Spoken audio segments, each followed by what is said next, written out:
तं पं पं झं झं झ्वीं झ्वीं क्ष्वीं क्ष्वीं द्रां द्रां द्रीं द्रीं द्रावय द्रावय नमो रते भगवते श्रीमते ओम ह्रीं क्रों मम पापं खण्डय खण्डय जहि जहि दह दह पच पच पाचय पाचय ओम नमो अरहं जां क्ष्वीं क्ष्वीं हं सं जां वं रः यः सः क्षां क्षीं क्षूं क्षें क्षै क्षौ क्षौ क्षं क्षः क्ष्वीं ह्रां ह्रीं ह्रूं ह्रे ह्रै ह्रो ह्रौ ह्रं ह्रः द्रां द्रीं द्रावय द्रावय नमो रते भगवते श्रीमते। आज की शांति धारा के पुण्यार्जक परिवार है विनीत जी, वीरेंद्र कुमार जी जैन, राहुल जी, विनय जी, अतिशय जी, सिद्ध जी, अनिता जी, मोनिका, अनामिका, मोनिका, सुधा जी जैन नागपुर निवासी, प्रदीप जी, हीराचंद गोपालकर उस्मानाबाद निवासी, ज्योति, नम्रता, अमृता, विक्रांत, विपुल जी पुणे निवासी, भरत कुमार जी, गौरव जी जैन, अक्षय, अनुज, लक्ष्य, आरोह, मेहुल चौधरी परिवार डोंगरगांव निवासी, सकल दिगंबर जैन समाज शिरपुर निवासी, इन सभी के श्रीरस्तु, वृद्धिरस्तु, तुष्टिरस्तु, पुष्टिरस्तु, शांतिरस्तु, कांतिरस्तु, कल्याणमस्तु स्वाहा एवं सर्वेषां कार्यसिद्ध्यर्थं सर्वविघ्न निवारणार्थं श्रीमद्भगवत सर्वज्ञ परमेष्टि परम पवित्राय नमो नमः। सर्वेषां श्री शांति भट्टारक पादपंथ प्रसादात् सद्धर्म श्री बल आयु आरोग्य ऐश्वर्याभिवृद्धिरस्तु सद्धर्म स्वशिष्य परशिष्य वर्गा प्रसिद्धंतु नः।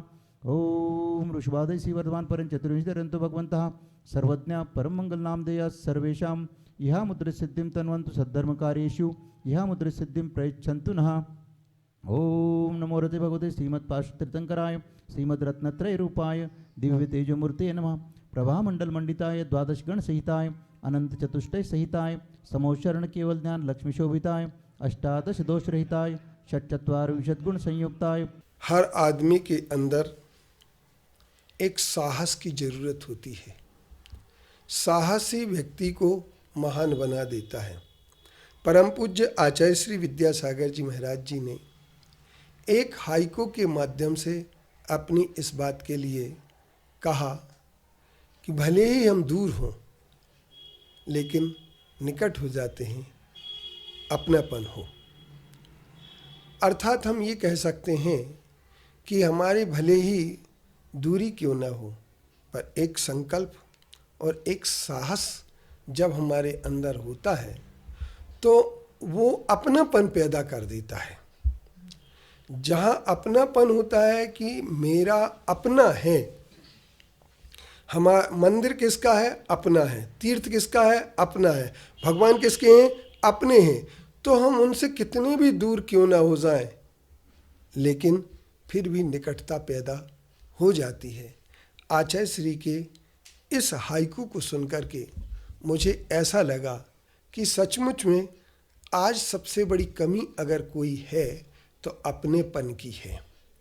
और अपनापन किसी से मोल नहीं लिया जा सकता है, किसी भी कीमत पर नहीं मिलता है। यदि अपनापन मिलता है तो हमारे दोनों के व्यवहार से होता है। हम किसी को अपना जब समझते हैं, हमारे अपने गुरु हैं, अपने देव हैं, अपने शास्त्र हैं, अपना धर्म है, अपना चिंतन है, ये ही अपनापन पैदा करता है। आचार्य श्री ने इसी के लिए कहा है कि निकटता पैदा हो जाती है, भले ही दूर हों पर निकटता पैदा हो जाती है, यह अपनापन हो। तो हम अपनेपन को पैदा करने की कोशिश करें। आज हम जितने भी तीर्थों पर जाते हैं, उन तीर्थों में सबसे तीर्थ, हमारे बहुत तीर्थ होते हैं, हम बहुत तीर्थों की वंदना करते हैं, लेकिन उस तीर्थ की वंदना हम सबसे ज़्यादा करते हैं जिस तीर्थ में हमारा अपनापन होता है। जैसे हम लोग बुंदेलखंड के रहे हैं तो वहाँ पर कुंडलपुर हमारा जो तीर्थ था वो अपना तीर्थ था। हम कोई भी महाराज जी, बहुत सारे महाराज जी आएंगे, सब महाराज जियों को हम सबकी सेवा करेंगे, सब कुछ करेंगे, लेकिन अपने महाराज जी जो शब्द आ जाता है कि अपने महाराज जी, वो कितने भी दूर क्यों ना हो जाएं, फिर भी उन्हें अपनापन होता है। आज हम आचार्य श्री की इस बात के लिए हम बहुत गहराई से देखने की कोशिश करें तो इस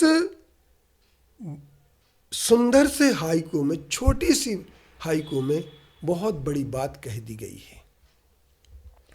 अब हम लोग कभी कभी रोते हैं, कभी कभी हम एक दूसरे के प्रति दुखी हो जाते हैं कि ये हमसे दूर हो गए, अलग हो गए।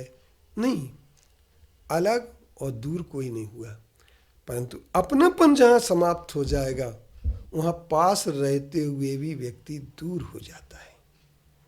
इसलिए दूरियों को कम करने का हमें प्रयास करना चाहिए।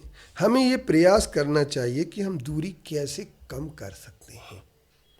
तो जब हम दूरी कम करने की बात सोचते हैं तो निश्चित तौर पर हमारे अंदर एक अलग ही बात होती है। वो बात क्या होती है? तो दूरी कब बढ़ती है? रहीमन तागा प्रेम का, मत तोड़ो चटकाए, जोड़े से जुड़ जाते बीच गांठ पड़ जाए।